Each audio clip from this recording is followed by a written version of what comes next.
Welcome back, everybody. Before we get into our last match of the day, I'm very happy to be talking to Sven from G2. I want to thank you first up for talking to us, and I'm just going to give the floor to you. I can't imagine this is an easy moment. So what would you like to say about the whole experience and today? A mixture of thank you to all the people that cheered for us here in Wuhan and all the people from home.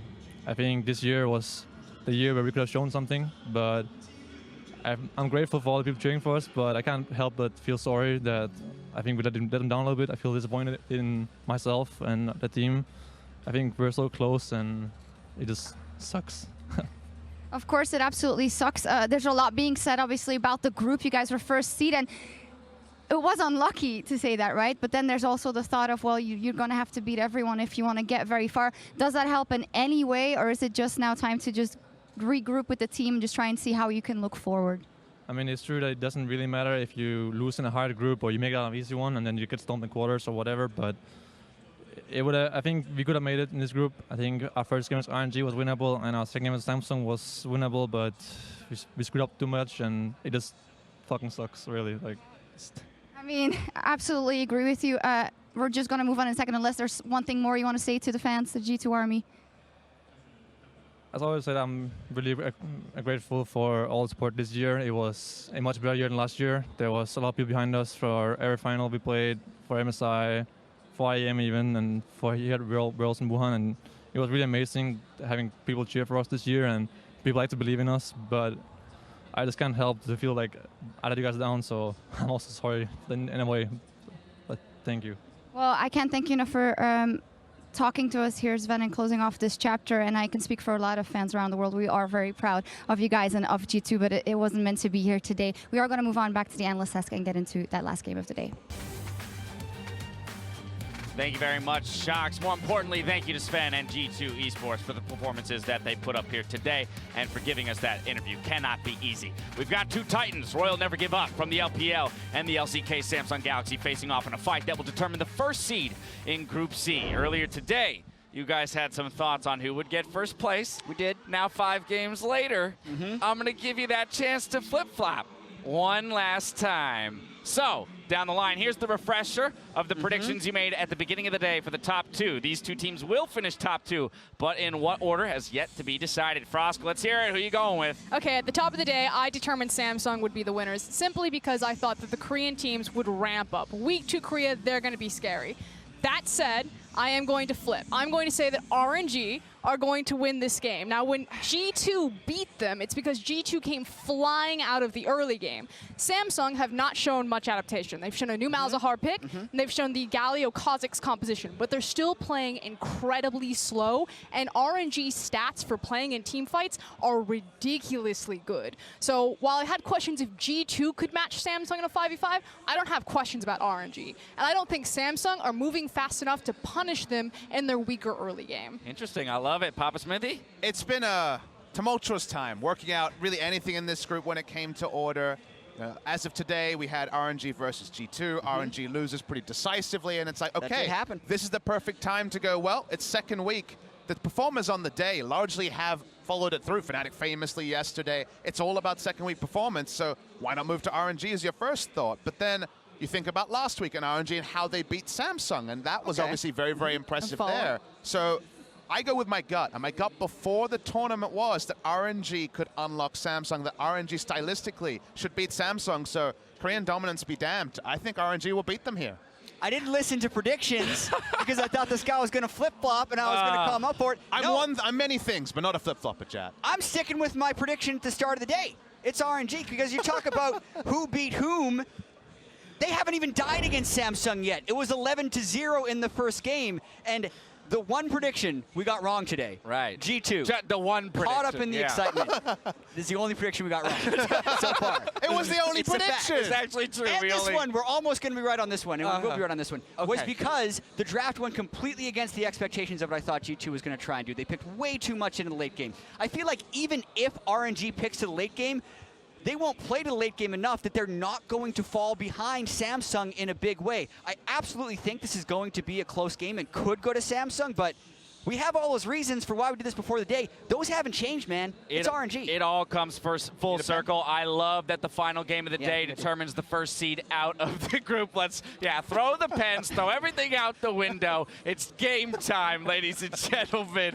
All right, that's enough from us for now. Let's head over to the casters and get into the action. We're going crazy over here. You guys got to be safe down there. You're going to hurt each other. We're about to get into game. Thank you very much, Dash, and we are ready to find out who is going to be sitting atop of that Group C. Again, I'm Rivington Business III, Zach Rusty Paya, Martin Official Lunga, as we close out Week 2, Day 2 of groups. And we got to figure out who takes that first spot. Is it RNG? Yeah. Is it Samsung Galaxy? This is going to be a good game.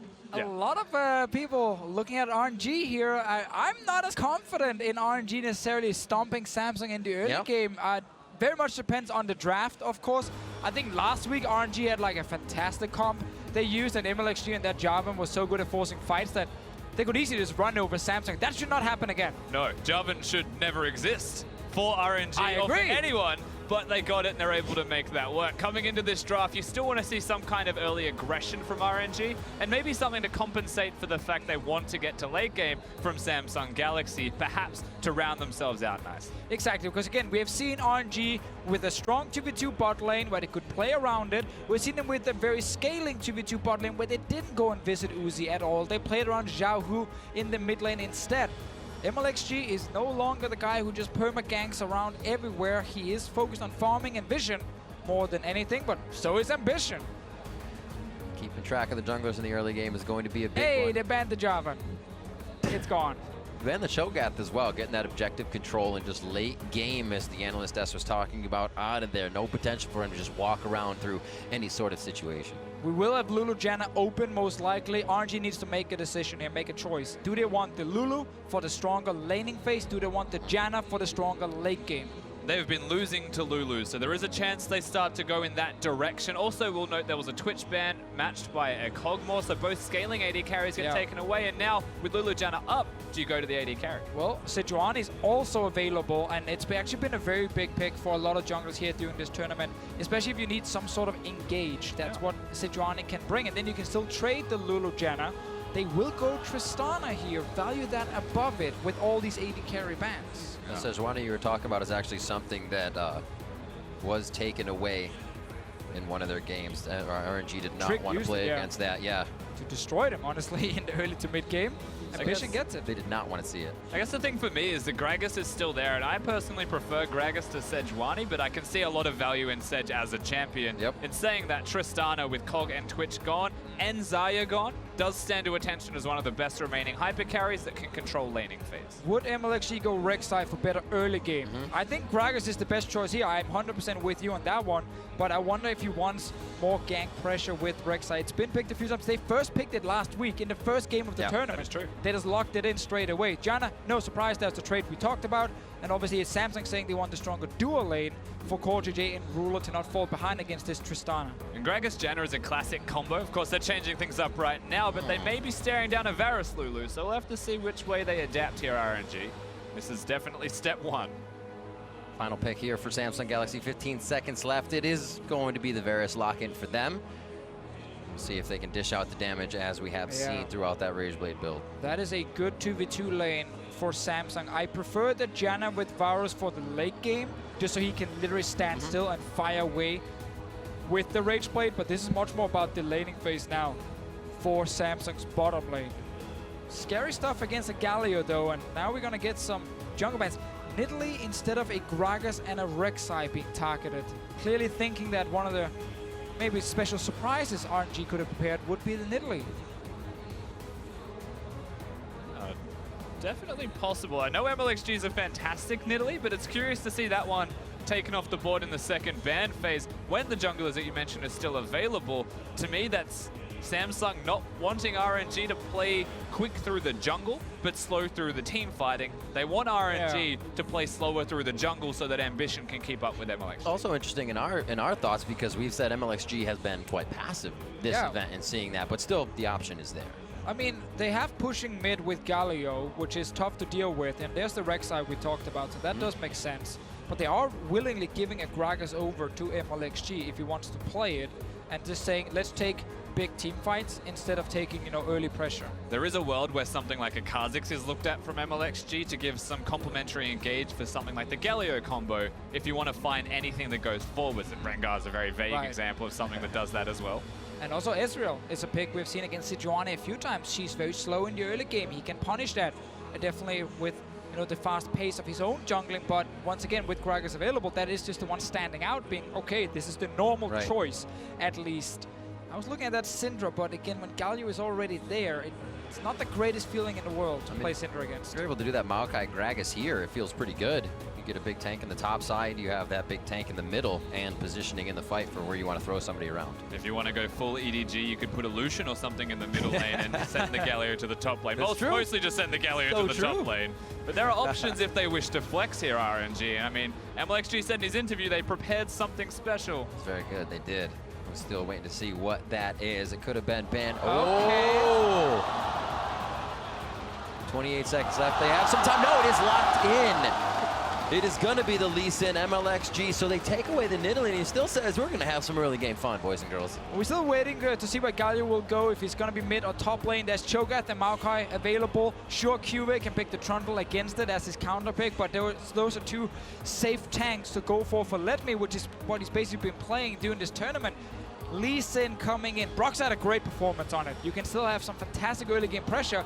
They're going for Rumble here, so RNG are stepping away from the safe late game team fight combo. It's all about protecting Uzi, and are looking for a lot more carries here. CuVee locking in the Camille. They call for that, so there is a lot of power coming from Samsung Galaxy along with the smiles on that team as they lock in their composition as well. The Rumble for Letme in the top side. Even more damage coming into this comp when we were looking at the Gragas and Maokai.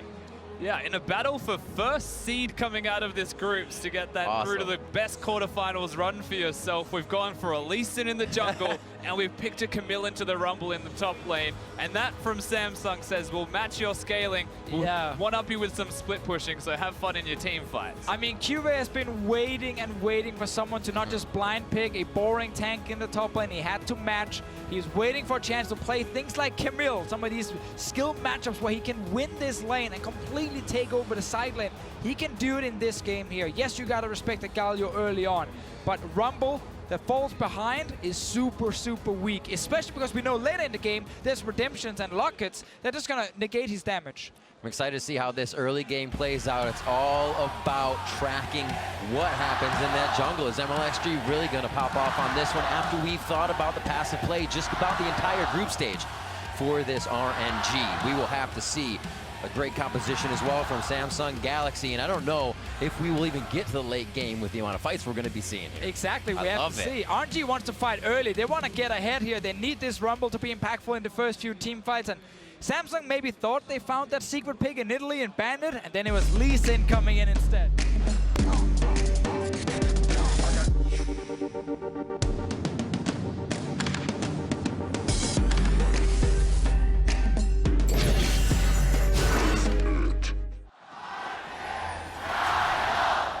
And we are on to the Rift.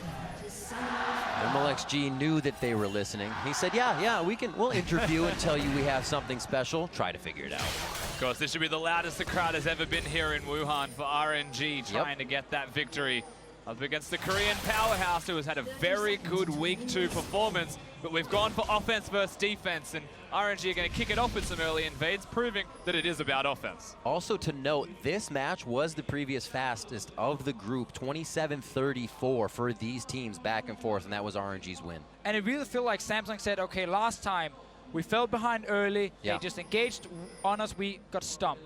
Pick much stronger early on. So Syndra's in the mid lane, bot lane you have the Lulu Varus, super strong 2v2 lane, trying not to fall behind. But now again with the Galio in the mid lane, it does make it hard for Crown to have a lot of impact, at least in the 1v1. And this Galio, if played correctly, can impact the side lane so much. Back and forth. Not just the side lanes, though. That's the place that we're going to have to look at here. It's actually towards the jungle, perhaps, at level 6 as well. Lee Sin can be the aggressor. Lee Sin can go forwards and make those big plays, especially when he hits 6. I mean, we will most likely see them try and gank mid, force the cleanse from Crown, and then return to that mid lane. It's so easy with the taunt from a Galio to get in range and just lock the Syndra down, and then of course Lee Sin will come in and finish the job. And they're going to be meeting actually on the same side of the map. Not very often we do see that from junglers. See if they get a little intervention towards that top side with now the amount of damage provided. And Lee Sin's not going to be on a ward because of the timing here. CuVee placed it to see at level 1, so now invisible, he goes into the enemy jungle. I like the adaptation here from Ambition though, going from buff to buff, trying to rush down the red buff before a potential invade can happen. Because Mlxg is here invading. Looks like he's going to get the first hit in, wants to ensure he gets it. Red buff does go over to Ambition, so if he gets out, he has his buffs. And Mlxg is going to make sure he just doesn't have the HP to return, really. And that's where the experience kicks in. You change your jungle pathing. You don't just go for a full clear or anything. No. He could easily have gone like Blue into Grump. But he knows I need to go buff to buff as fast as possible. We've seen it before on Sejuani, because then you can also start getting out of the map quicker. But mainly avoid this early invade from Mlxg. Exactly, and he'll be super low now in his clear ambition because of how this started, and the other big advantage that RNG had wasn't just at least Sin's early pressure and early invade, but Xiaohu even walked in there to ensure the Raptors were free, and so that they could continue to keep Mlxg rolling as he stays on the top side of the map. The question for me now, though, is can RNG defend the bottom side if Ambition wants to go down there, or will it just be traded sides of the map? Seems to be traded sides for now. Mlxg will of course take quite some time as a Lee Sin to kill the Crocs up in that top lane. Meanwhile, in the 2v2 or in the 1v1 lane between Letme and CuVee, Camille in the early game are okay getting pushed in by Rumble. Rumble's early laning phase super strong. But it is once you start getting towards that Trinity Force on a Camille, you can all in the Rumble so easily. He can't really defend himself. All he can do back to you is just try and deal more damage than you're dealing to him. Is that even lane you want to bring your jungler presence to, or just let CuVee have a field day? It is a place you could absolutely bring your jungler presence to, for sure. Letme, though, I guess on the flip side, if you want to bring jungle presence up there, you'd almost want item spike timings from CuVee to make that successful, or to not have Mlxg nearby, which comes from the vision in the first place. And that's the thing that we're going to have to highlight here in this top lane is Trinity Force, big spike. Camille happy being pushed in. Letme can just get a haunting, guys. Exactly. And then suddenly he is stronger, where it's 3,700 gold to get a Trinity Force. And one of the reasons a lot of teams don't want to play Rumble now is because they know that once they get 1 or 2 items on Rumble, that's where they gotta fight. That's where they gotta win the game. If you go later and later, there's more defensive options on the other side, and the Rumble kind of loses its value. So it's a bit of a snowball pick right now, where in the past, before all these big things happened like Redemption and these big shields that skills with bonus HP from Locket, well, before that you can play Rumble at any stage in the game and he will be fine. But struggles in the late game at the moment.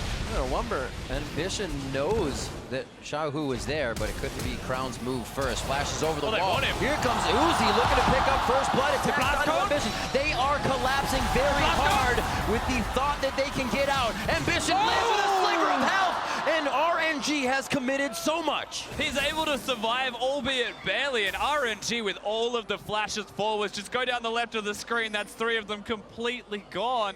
They don't get the kill at all.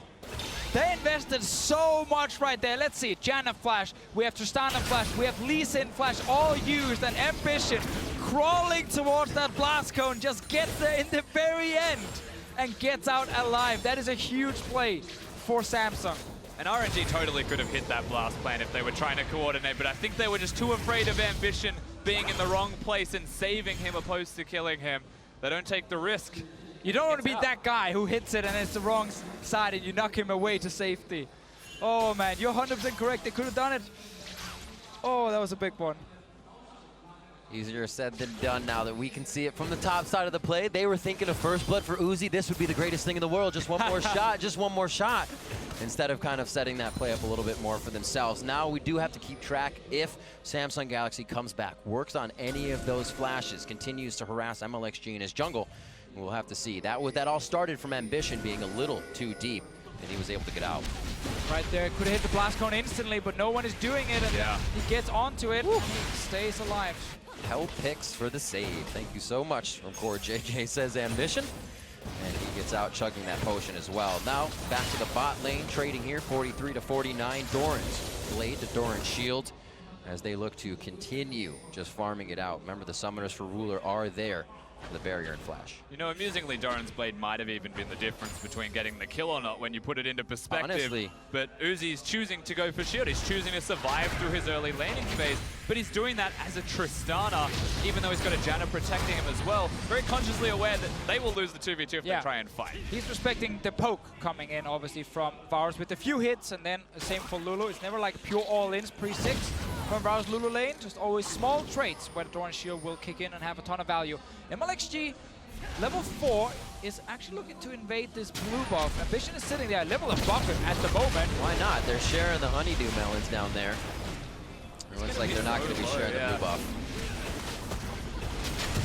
There we go. Problem for Samsung is they need to respect Galio ulti. Crown was coming from base, so they could actually not contest it despite Mlxg being a level down. Have to try and smite it away, but didn't happen. Knowing exactly where the Sejuani is means that Xiaohu does have time to place some extra wards, knows the Raptors are clear. They know his ambition is going to be at his red buff. And now you watch as the communication trickles towards the top lane. Letme, very much aware of where the jungle is going to be, starts to move around himself. This constant flow is good communication from RNG, and it all starts by pressuring the blue buff, knowing that Crown's in base. Seeing that Camille stat coming out of CuVee, ready to bring the power to this game, and it's going to be even scarier kind of if he's left alone up there to his own divide. Xiaohu slowly roaming down, and without vision of that mid lane, Samsung feels like they don't have enough to stay on the bot turret.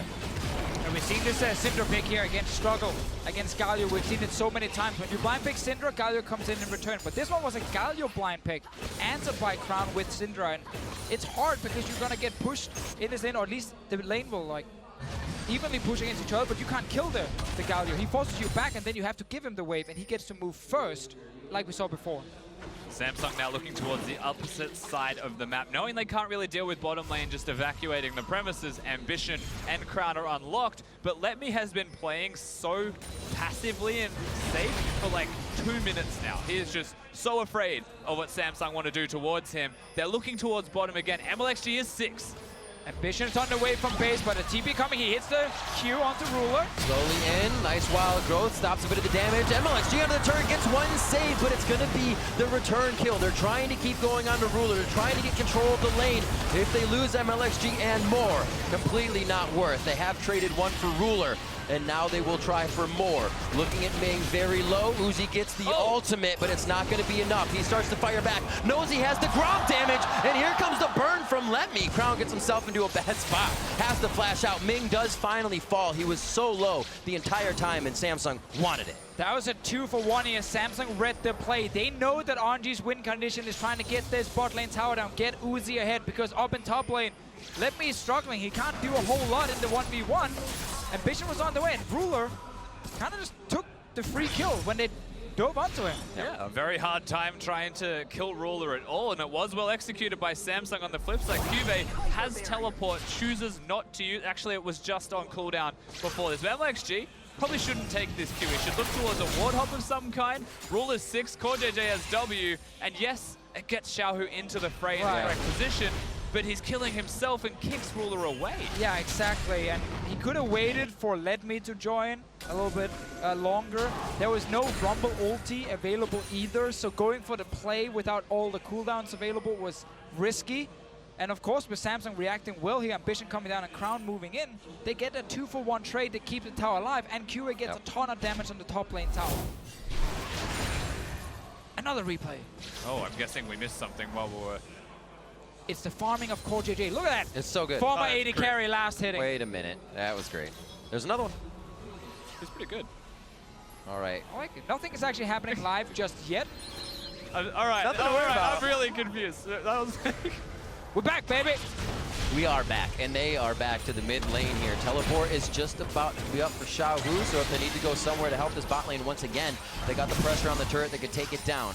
A slight rotation from both Mlxg towards that area, but they're hovering. And right now we have Ardent Sensor already and CoreJJ after that little fight where the Lulu picked up a kill and an assist. On your screen right now, you see the goal graph from week 1 when these two teams played each other. Fairly even during the first 10 to 20 minutes, and then a massive spike in favor of RNG. Big engage in the mid lane led into 2 fights in a row, and then the game was done.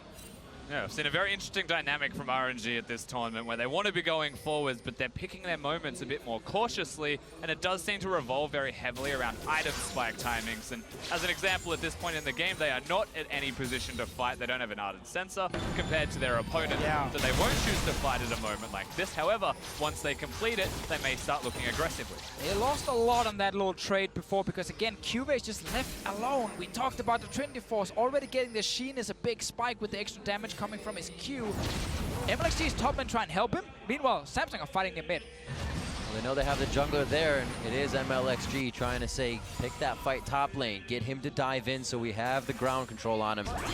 And Letme tries to see if anybody's there for the counter. Mlxg moves in. It makes you wonder if he's ganking or if he's counter-ganking as well, but he's finally seen his opportunity. And it looks like he's going to try to seize this, assuming CuVee will fight him, but this is what happens on the opposite side. Exactly, CuVee is a smart player. He knows his jungler is in the bottom lane, so he has no backup available. There's also Galio in the game, so right now, the Camille needs to just be passive. RNG's decision to go top here was not the correct one. You need to find a way to try and protect this bottom side, otherwise you're going to lose a tower, probably the first Drake as well. And CuVee was never going to play aggressive top when he knows his entire team is on the bottom side. See what they can continue to do. 2-1 here. Just about 500 gold lead, 13 minutes in. Both of these teams obviously 4-1 coming out of the group stage. Samsung Galaxy looking to get the lead in the beginning. It did not happen for them in game 1 when RNG took the win. Remember, that game was just 27 minutes long, which means it ends in 14 minutes. I don't think we're going to have that this game. Fairly unlikely given the state of the game at the moment. If Samsung are ever in a winning position, they're a bit more methodical with how they play this one out. A good opportunity here, however, for Samsung to try and make some plays around the Drake, given they just gave the blue buff over to Crown if they want. But given the jungle spawn timings, they seem to be on the opposite side of it. Yep. 2 nice pink wards pushed forward. You can see Mlxg just placed one and cleared. They also have Tribrush locked down. So with that bottom pressure, Letme gets a little aggression, but this could kind of fan out into something big. And RNG now can play around bot lane without tower diving Samsung. They just need to kill this tower. Uzi needs a few seconds near it. Have Mlxg on the bottom side, have the Galio move slightly down the river so he can always ulti, and then it should be enough pressure that allows RNG to take the first tower of the game. It might just be that brute force. They already saw him coming through the Krug ward. Mid lane is pushed up, so Xiaohu has a chance to make his presence known in this bot lane if they do require it. Crown is just coming back in a lane, so they may be able to mismatch that very well in favor of RNG. It feels like they need the Galio down here to try and make any play, and we're at a point, obviously the ward has spotted Mlxg, but Sejuani was also on the way down, so the Spidey sensors were well and truly there for the Samsung roster. This Lee Sin, 0-1 and 1 scoreline. Not the most impactful champion right now for what usually has a decent early game. Mlxg 1 and 2 in his Worlds play on that Lee Sin, so he's trying to up that record just a little bit. Connects the Sonic Wave, resonating strike, and that resonates with RNG for another kill. Xiaohu starts to get a little bigger. Last time they used all the flashes and didn't kill Ambition. This time around only had to use Mlxg's flash and they get the kill as well. Jungler is down now. Can they use it to secure the bot lane tower? Once again, it requires Mlxg to be around the bot lane and the Galio to be in position to ulti. That's what they're doing on the minimap at least, while Letme is just trying to stay alive in top. Yeah, no flash, no kick for the Lee Sin means that Xiaohu is even more important, and so it looks like RNG may take the easy option, which is the Cloud Drake available for free. Top side of the map has teleports respectively for both of them as well, and so whilst Letme is holding on, the closer he gets to level 11, the better their dive starts to look. Well, Xiaohu is now on the way, so again, it's about getting this top lane or bot lane tower down before CuVee can kill the top lane tower in the top. You're dealing with this Camille that's going to outscale your top laner. We get the play, we get the Drake and the tower. Pure pressure here coming in from RNG. It looks like CuVee will be the answer shortly after, which nicely opens up the map. Just in time.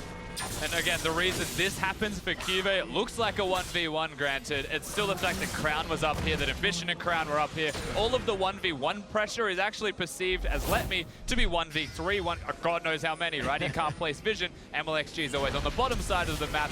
He is making plays, however, while he's down there. Great kick in, gets himself right in the middle of the fight, and RNG starting to collapse a bit more for these plays. Good aggressive move here, but obviously Ambition got his wards down, so technically did his job before he died. And it was just a trade, 1-for-1 in turrets and losing at Cloud Drake. So definitely a small advantage for RNG, but nothing huge. Samsung are happy letting CuVee scale into this late game here. The Rage Blade is completely on the side of Ruler as well. And while there's less tanks in this game than normal, we're going to have to really explosive fights. Yeah, and whilst we're scaling into items, if we look at the immediate item spikes, RNG have them. Every single member of the team has completed one major item. We just got the Trinity Force from CuVee though, and that may be the differentiator here. Maybe Samsung look at this and say we can actually fight now. We're more confident, or we're only going to split push because he's got his Trinity Force. Exactly, yeah. CuVee, if it's up to him, it's a 1v1 game. Doesn't care about the rest of the map, just want to fight this Rumble 24/7. If you want to force around an objective, at the moment it's Rift Herald we're really looking at. RNG needs to set up vision though and push the top lane before they can even start it, and then they still risk maybe a bad fight. Yeah. Slow movement from everybody here, jockeying for position now. Rift Herald could be something to fight over to open up that next turret, but really it's just the jockey for position if anybody is willing to go for it at this point. Nobody wants to commit. Yeah, and also Uzi's not going to win the 2v2 against the Rage Blade on the Varus. Yeah. I feel like 3 games in a row we've seen this now, where you get Rage Blade versus Trinity Force, the Rage Blade one wins out. You can see RNG's thought process here in trying to force this fight around the Rift Herald. He knows. And I want to see if there was a reaction there to a Sonic Wave hitting. May try to do a bit of damage to it. Teleports up for both of the bot laners, but CuVee does have Letme pushed in at the moment. All right, we get the force here. Letme is sitting very far back in his lane, so he can't TP away without getting stunned. But CuVee is using his window after pushing the bot lane to move up, realizing maybe he won't make it in time. And RNG here, because they have all these items completed, as you highlighted, Rusty, secure the Rift Herald. Oh, yeah, there we go. Quick movement, quick kick. Chain of Corruption brings it over for a stun. Only Uzi gets locked up, but he'd already buffered the jump. No jump forward for CuVee as they get themselves to safety. They use a lot to get themselves out alive. Yeah. Xiaohu doesn't ult because he knew Crown would cancel it as well, so he flashes over the wall. Big flash. They get out safely. They'll be happy with that because it looks like Samsung don't have a trade available. Yeah, gotta criticize that play from Samsung. Way too late they're reacting and saying they want to fight this one. They had time, but Rift Herald died while Ruler was clearing the wave in top, and I think then you just don't go for the fight. And the other thing as well is when you just take stock at the end of the fight or the trade, CuVee teleported, yeah. Letme didn't. So whilst he had control of the bottom lane 1v1, he walked up, he still teleported in the end, where the Rumble didn't. Letme's like, we don't want to fight here, we just take it and leave. What are you doing? I mean, Samsung here, I think, quick panic moment after seeing the Rift Herald die, being like, oh, we need to get something back here, we're losing something, and end up over-forcing a play that's cost them a TP that will slow them down now for the next few minutes. I wonder what kind of fight they could draw towards the top side. If Mlxg is mid with that damage, also gets Letme possibly, they could really work something with Xiaohu heading towards that aggression. Looks like they kind of fold on that for now. It may just be Rift Herald towards mid as we see Uzi coming out of the base. Certainly could be the Rift Herald play. Mlxg's the one to look towards as he has picked it up in this case. One other thing, though, that is spawning just there is the Baron. And when you look at the wards on the minimap, it's pretty red. Pretty Samsung-oriented. They're doing very well with their vision control, even though the Herald went under the nose of them and RNG pick it up. Now they're established in the area, which means they can start to control that area. I think they're a little taken off. That was kind of a big audacity play from RNG. They said, what, they did that? It's kind of the situation you saw Samsung in for that moment. Now, however, they make their way up to try and protect the Rift Herald used towards the top side as they got mid pushed out. Meanwhile, down the bottom lane, Crown are trying to make sure they can kill a tower and the Rumble so they can trade objectives here. CuVee going in! Ultimatum onto Letme. Here comes the damage from Crown. They unleash all the power to take that down, but it's up to Samsung on the top side to protect this second tier. Yeah, Crown just needs to recall and get up here and defend the turret because there's still a Rift Herald pushing in. Meanwhile, Xiaohu is in the mid lane, not in range to ulti just yet, and the wave is dying. Yeah, they didn't know where Xiaohu was, though, so it'll disengage now. So far, so good from both teams as far as trades go, because they do have a turret killed down in the bottom lane. Samsung are doing their best to focus on getting CuVee ahead. RNG, they're looking at Uzi, but they're looking at the whole map, and they want to get these structures down. A few more tactical sweeps to clear the wave. He'll get himself pushed up and then pushed out. See how much money he has to spend. Sitting on 2.5 thousand. CuVee is going to go get some items. And we're seeing some small moves here, kind of being a little bit off in terms of timing from RNG's side. When you spawn the Rift Herald top, be ready with your Galio, so he can actually join either in the bottom lane to defend with the Rumble in a 2v2, or go top lane and join the push in for another turret. But Xiaohu was back in base when that Rift Herald was spawned. That meant that Letme couldn't actually stay safe in the bot lane, because otherwise Rumble can just ulti the wave bot, and in case they tower dive him, Galio ultis in on him, and you can actually get a turret on top side and try and defend bot. But because Xiaohu was in base when it all happened, Samsung could trade 1-for-1. Mountain Drake picked up by RNG as they have complete objective control on the map this game. It looks like they'll be able to start crushing down a bit more. Goes over to Infernal Drake as well, so they might just have their eyes on that one. The jump in, it's going to be the Uzi initiation. Would we have expected any less as Xiaohu comes in over his shoulder? Now they are pressuring the mid lane out of turret. That's the biggest win of all. Lulu was the person that ulted as Baron's ambition. Good hit. Oh, just out of range of actually locking anybody up. They don't have to use too much to get out of that, and are now looking to possibly turn. Uzi up on the right side, says Xiaohu, get in front, let's get the taunt as Ming, or I'm sorry, Mlxg taking a bit of damage towards the bottom side, and RNG controls mid, forcing Samsung out. Hitting those big ultis will be so important in this game with less tanks than normally. It's not this, 20-second long fight of just hitting the front line on both sides. If a Rumble gets hit by that ulti, he might die very quickly. Same thing for a Camille on the other side on Samsung here. So, Mlxg! Very low, the last few orbs on the ground. Seal the deal, and Crown comes up with a solo kill. Remember that deep vision Rusty talked about a few minutes ago? Well, Samsung went back in and placed it again, and just found the jungler. They certainly did. They found him at the Wolf camp, and they'll get themselves the easy pick. Well done from Crown. His awareness at the moment of the map has been outstanding. As once again, we're setting up around this middle lane. The mid lane outer turret is what Samsung want. RNG just got it. So the map's slightly more open for RNG in that respect. It unlocks easier movements to something like Baron or Drake. RNG have been missing an easier way to start a fight. They've tried a few times where it's Uzi jumping in or Mlxg trying to land a skill shot into a big insect play. But Samsung have been able to kind of disengage most of them, at least. So we're not seeing the same thing we saw in the first week of the group stages, where there was the Jarvan to always force team fights. It's not in this game. Much harder for RNG to do that. Picking up the scuttle as well on the way in. Feeling it. Yeah, that's nice. Always feels good to be able to get that one over on the opponent. CuVee wasting a bit of time, heads back, still very, very big, and I believe you talk about it a little bit. They haven't really seen CuVee do damage to anyone other than Letme. So once he gets into this fight, he may start tearing through a few of these members of RNG. Oh yeah, there's a real world scenario where CuVee just one-hits Uzi. He's got a Janna to protect him though, so the stars will have to align for Samsung. I think a lot of this comes down to ambitions engage, or Crown getting one of these crazy stuns off that can set everything up. Ruler exists as well as someone that could help with the engage, but for me it's all about ambition. Luckily for Samsung, they can just play passive with the 4 members, with Ruler and Crown Ambition up here, because CuVee will just constantly perma-push bot lane. It's on RNG to force a play to force CuVee away from that lane. They have double TPs that they can try and 2v1 gank him, but that's difficult because one of them is a Galio, not really dealing any damage. And forcing that team fight, as we talked about before, is really difficult with RNG's comp, so they don't have a good way of stopping CuVee from pushing, other than just starting the Baron straight up and force a 5-on-5 team fight around the big objective. And we're starting to see that in the CS discrepancy as well. Crown's getting a few more lanes to himself. 40 CS in the top lane, 40 CS lead for Crown, which means bigger item spikes, and Samsung's going to start controlling objectives and controlling these turrets again. Of course, to contrast that, when we look at the AD carry position, the 1-item Rage Blade is big for Ruler, but so's the 2-item crit build for Uzi, and then he's got the Zeal on top of that. So doing very well for himself is RNG's AD carry. It's starting to ramp up to be a very big deal, especially when the top laners in this game aren't Maokai Cho'Gath. Exactly. And RNG needs vision control around Baron. That's the first step to forcing the objective. But in order to do that, you need to be able to control mid lane. And they haven't been able to do that against Ruler, who's just instant clearing the wave every single time. And then it's Samsung walking into the river. They place their vision and they're telling CuVee, go man, just start pushing. At some point, you're going to kill this Rumble 1v1 and you're going to take a tower. We just defend up here.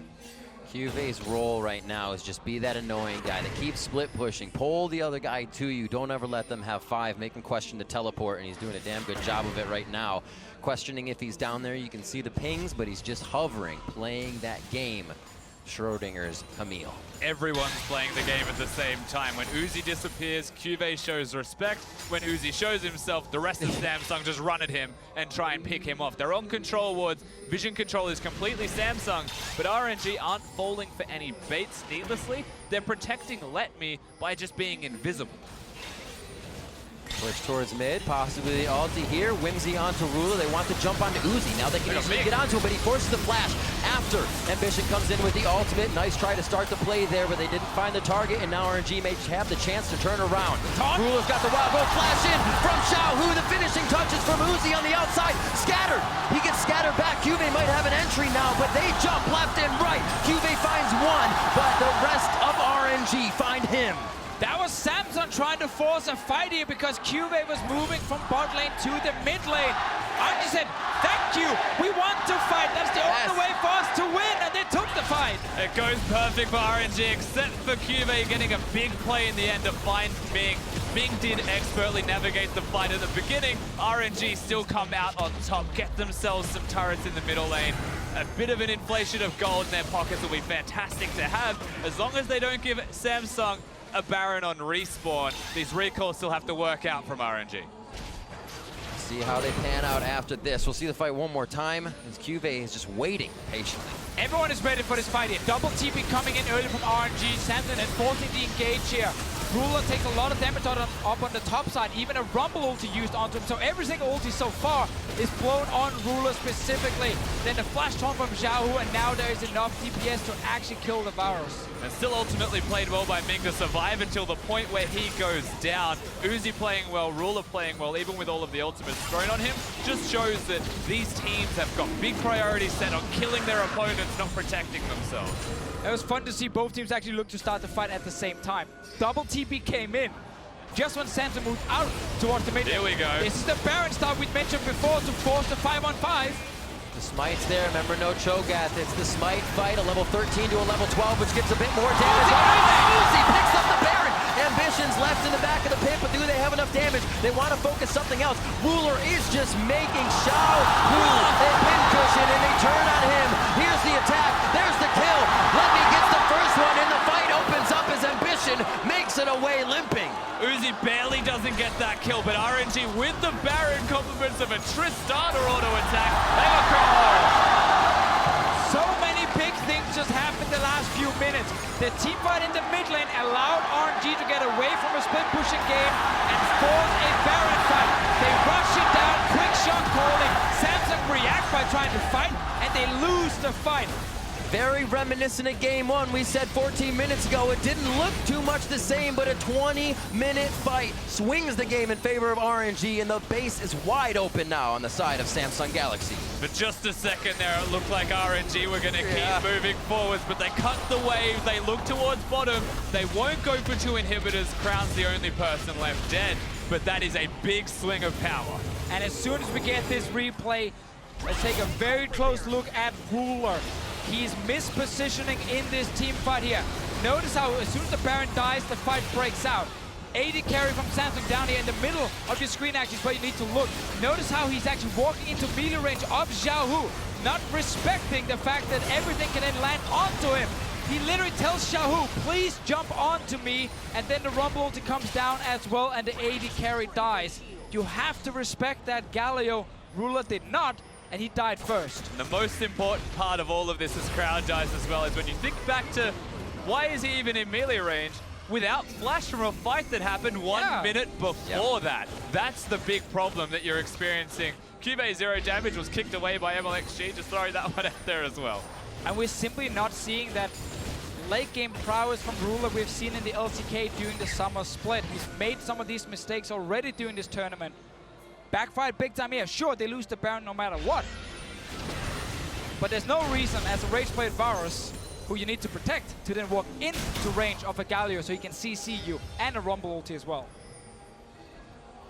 30 minutes just crested in the game, 6-5, and finally we break more than a few thousand of a gold lead. Now 4K, just about in favor of RNG. They're going to use this power, they're going to use their Drakes to now start dropping these turrets as they head towards the top side. Again, funneling into this. Could be a big hit for Ambition, but they have to find their targets. Crown trying to deliver damage from the outside. It does not look like RNG will give up. They are relentless, and they are not respecting the defense of Samsung Galaxy. The engage is really weak from Samsung when Uzi. Oh my god! Flash in, gets a 3-man top. Ruler and CoreJJ almost depleted immediately. It's going to be Ambition going down first. In comes Xiaohu for a short trip, but he wants to join the party even more. CuVee says walk this way, and RNG takes a few steps back to take a lot more forward. The inhibitor going down, and RNG looking at the Nexus. RNG see a small opening, and then every single member on the same page just engage straight on to Samsung.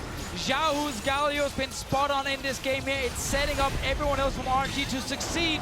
They got the Baron buffs, they got super minions, they want to finish. Bringing in the minions on their back, the teleport now coming in. Xiaohu back into the fight from base, fully beefed up. They are going right onto Ruler. He gets measured, he gets downed, and now it's RNG looking at the Nexus turrets. 32 minutes in, putting an impact on this game. RNG, Royal never give up, looking to lock in the first seed for Group C, and they will do so, heading to the quarterfinals.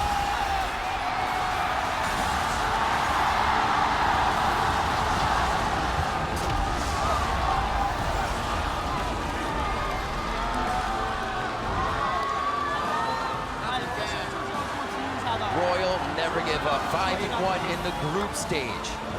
The loss at the beginning of the day completely brushed off, and they find themselves sitting atop Group C as the first seed. They do it for China, man. They get that first seed for themselves. They accelerate the game. A full Chinese roster representing the LPL at Worlds, and they come out beating a Korean team, not once, but twice. So important to get the first seed. Currently, we have Longshu as the other first seed. Yes. SKT sitting as a heavy favorite to get first seed in their group. This now means RNG will dodge those two teams. Super important for them to try and make it further in the tournament, because they're looking at the final right now. They don't care about just the quarterfinal. They want everything. RNG with some of the fastest games of this group in Group C, as they all went quite long, as we said, and this one just 5 minutes after their first victory over Samsung. And we just have to respect the shot calling on RNG. They were in such a tough spot. They had no Baron control. Yep. There was an enemy Camille with 2 items destroying their top laner. They needed a miracle fight in the mid lane to get some control back. Double TP in, Samsung engages onto them, fight is on. Right after, what do? They rushed the Baron to force another 5-on-5. That was their way back in this game, and they took it instantly. That's why they end up winning. And it happens at the same time as Samsung wanting to fight. RNG choose to make the decisions as well. Again, the decision making from item spikes. Both teams think they have what it takes, and RNG, they win the team fight. You know, our analyst has said they kind of favored that fighting, those numbers from RNG, being able to get into the scuffle, and they really showed that they know how to reorganize and figure out what the priority target is in those fights. Exactly, and then some of the decisions from the draft, you know, not going for Janna with the Varus meant there was less protection for Ruler, so his positioning had to be spot on, and it was not spot on in fights here. He ended up dying. Sure, a lot of things were invested to try and kill him, but the Baron one, that was a big one. Yes, it was. All right, so for more on RNG's win, let's get some thoughts from our analyst and Dash. Thank you very much, Riv. An explosive final game between RNG and Samsung Galaxy, but the hometown favorites in RNG, they reign supreme at the end of the day, move to 5-1, and secure that first seed, moving into the knockout stage. More importantly, I can't believe QuickShot was trying to flame you guys after day one for your predictions. What's up with that? Brock saw the light towards the end of the day, made the rare correct flip-flop. Those usually backfire. We all can take credit for this one. All right. It was definitely RNG. It was definitely RNG, and they do it pulling out that Rumble and the Lee Sin, indexing a little bit more towards the early and the mid game, and then, as was mentioned, they found the right fight. We finally got to see the actual RNG. This is how they play almost every single day in the LPL. These slow starts, these big mid-game spikes, that hasn't been RNG. This is the true ingredients that you want to look for. And this is the RNG that I predicted based on. This is the RNG I thought would show up to the tournament It took a long time to get here, but they went for the Rumble. They ignored the double tank. They looked for the playmaking, and that is the sort of thing. This level of micro skill, this level of aggression, you don't see that pairing in Korea too often. Samsung Galaxy doesn't have to play teams as talented, as gifted as RNG with an aggressive mindset that often. Longzhu, certainly. Rox Tigers last year, certainly. But there's few teams that can marry those two things. I thought if they could get them together, RNG would be the team to take down Samsung. And they were, and it makes it so exciting to have a Chinese team now as first seed. But for everyone other than RNG, you do a kind of cower and fear that we will have for the first time since 2015 a Korean second seed to come and face one of these first place finishers. Yeah, it's only the second time a Korean seed hasn't gotten first in the group since we had this format in 2014, and that's not to take away from how close this game was. Like the moment when RNG pulled the trigger on that mid-game fight was the breaking point of the game. Uzi had just completed double Zeal before Samsung had armor, but also CuVee was going to win every single one-on-one from then until the end of time. You've brought it up, so let's get into it. The fight that broke in favor of RNG and secured them the first seed moving on into the knockout stage, brought to you by Acer Predator. Yeah, and let me just give you the cheat sheet for how to know when an LPL team is going to fight. Check the ADC items. Have they purchased something? Guess what? They're running face first into the meat grinder, and this time around it was into Samsung. And avoiding a fight, I think Samsung would have taken it, but they opted into the fight themselves with the very aggressive teleport. They're just about able to take down Ruler, who was caught a little bit too close multiple different times. They could change target, they had priority, and then the Baron. And here's the thing, you call this a mistake, you call this bravado, you call it overconfidence. It's RNG. To me, it's another Friday in the LPL. No Korean team makes that play. Samsung didn't have the experience, and RNG just beat them because they said, we are better on the day, we will get this smite, and they walked away with the Baron. And that's the confidence as well as the growth we see from RNG, because I think in previous iterations, if they lose that first game of the day to G2, they don't recover 5 hours later to beat Samsung with this level of decisiveness, with this Lee Sin pick, by the way. Hadn't played it here at Worlds, at least for Mlxg, and he made so many plays on it. Dirty gold grab. An exceptionally dirty gold grab when it spikes like that and then ends just minutes later. And decisive about the Baron call, I don't know if that is the word. They gambled, you know, at the end of the day, that was a gamble Baron. You remember back to the Baron that Longzhu was complimented on that won them the game in their group last week. That was calculated. We said, oh, they just couldn't get there. For sure they could get there here. This was very much, if we don't burn the Baron and take it, we probably lose because late game things will get tricky. They went for the gamble when they needed to. They lose the game if they don't take the risk. And that is what you don't see in Korea. You don't see that level of gambling, but it was controlled. It worked out. Of course, it was all over the place, and it won them the game. And it was the right time to take a 50-50. They never would have had the setup once Camille's split push got going. That's the important thing, because sometimes we flame teams for 50-50s. I would still credit RNG for going for that 50-50, even if they didn't get it. I mean, Uzi, the one to secure it, and we'll get to talk to him in just a moment. Royal never give up. Secured that first place in Group C. For more, let's head over to Shox to hear from Uzi. Thank you very much, guys. I'm joined here by Uzi once again after RNG clinches that first seed, that all-important first seed going into quarterfinals. Mlxg promised us something very, very special, but it turned out to be a very RNG comp, but a very carry top laner and jungle. Did that in the end make the difference and make you be able to beat Samsung here in the last game? 所以在上场的采访当中的话呢，香哥有提到说，你们为了三星准备了一些比较特殊的一些战略，那是不是说指的是这场比较像是 RNG 的一种套路，然后是一个上野都是比较 carry 的一个输出型的英雄呢？这个也有吧，就是我们会有很多的新东西去展现给大家，这也是我们每个队员什么都会玩，也打得比较好的地方。It's kind of like what we had in mind too, but we'll have like some more new things that we want to show the audience too. We want to showcase that each of our players are able to play different type of champions at different type of comps. Oh, a bit of sending a message, I guess, to who you might meet in the quarterfinal. And Uzi, it's been a magical day for RNG. You guys top a very difficult group. You will probably avoid every Korean team in the quarterfinals. Are you starting to dream of another final for Uzi in the Bird's Nest in Beijing? 所以想问一下，你们今天已经以小组第一的身份出现了，那这说明你们在8强当中的话，很有可能是遇不到另外一支韩国的战队了。那是不是就可以把梦想放的长远点，放在鸟巢了？然后是不是又是一年Uzi 在世界总决赛呢？我在8强没有遇到韩国队也是非常开心的，因为越晚遇到他们，可能赢的几率会更大一点。然后我也相信我们现在的这支队伍能够有进决赛的可能。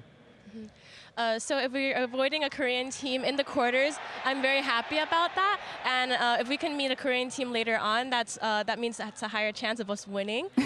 So I really hope that my team does get a chance into going to finals. All right, we'll see if that happens. So the million-dollar question is, if you're not meeting a Korean team, is there any other team that you might be afraid of that you really want to avoid meeting or would really like to beat in the quarterfinals?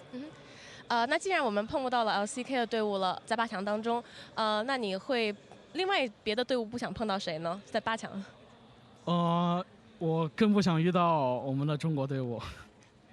I do not want to face another LPL team. All right, well, maybe you could get a bit of revenge there either way, but still fantastic day, Uzi, and fantastic tournament so far for RNG. Thank you very much, Lexi, once again. And that's the end of the second day of group stage. We're going to head back over to the analyst desk. Thank you, Shocks. Uzi, a player with a storied history here at the World Championship. My question to you guys is this the roster that gives him the best opportunity to take a title?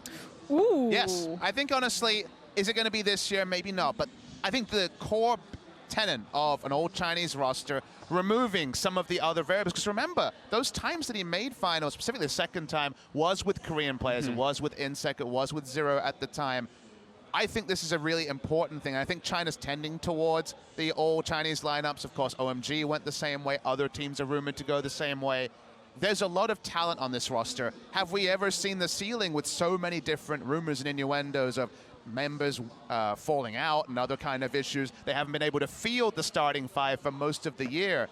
I think they have a lot going on here. And when they do, answer another question we had. Okay, they lost earlier today. They had a match against Fenerbahce that was a different kind of game. In a high-pressure game, can they perform? They again answered a question. They topped a difficult group. They won a pressure final match. I think things are starting to line up, and you can't ignore RNG.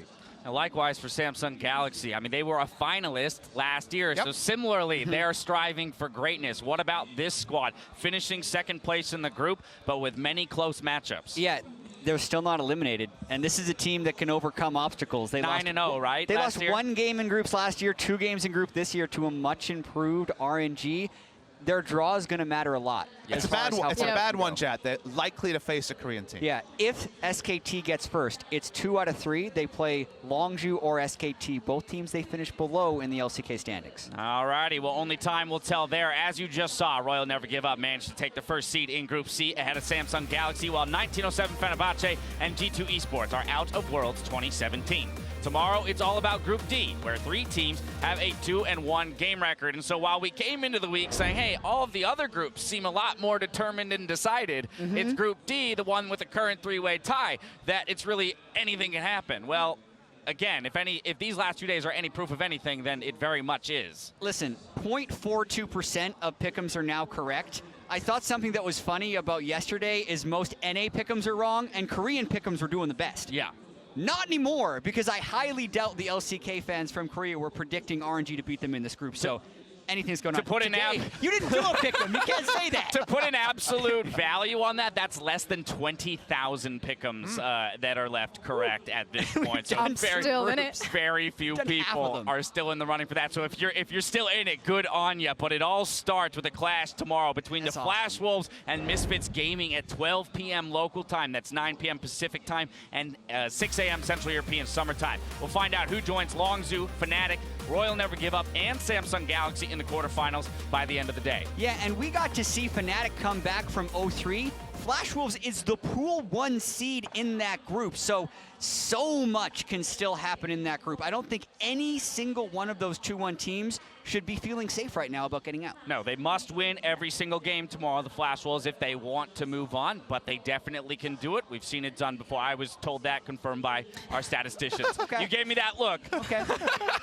we'll touch on this later. All right. We're going to go work out some math. Remember to stick around for Worlds tonight, starting in just a few minutes as Shocks, CuVee, and Azale take a look back on today's games. Now for myself, the Cash, is the entire live broadcast crew. Thank you for watching. We'll see you tomorrow for more Worlds 2017.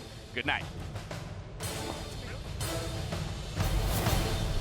With our quarterfinalists being decided yesterday, the pressure is now on teams in Group C to advance to the knockout stage. Now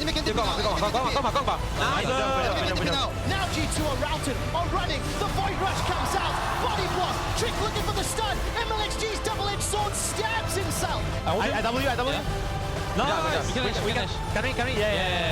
G2 focusing down the Nexus, and G2 Esports demolish RNG. And he continues to chase down. Samsung get the Elder Dragon. Sven is long. Monsoon buys time. Sven continues to run. He's down. He's dead. They're done. G2 Esports get wiped. Get aced. Samsung make quarterfinals.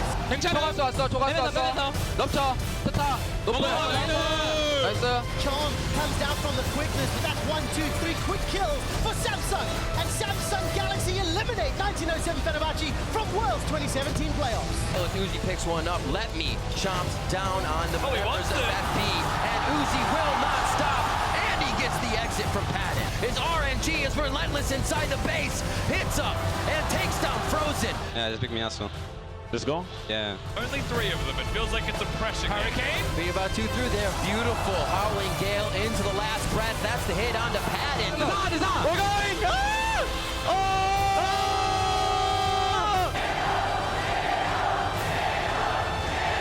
Throw the pens, throw everything out the window. It's game time, ladies and gentlemen. They want to focus something else. Ruler is just making Xiaohu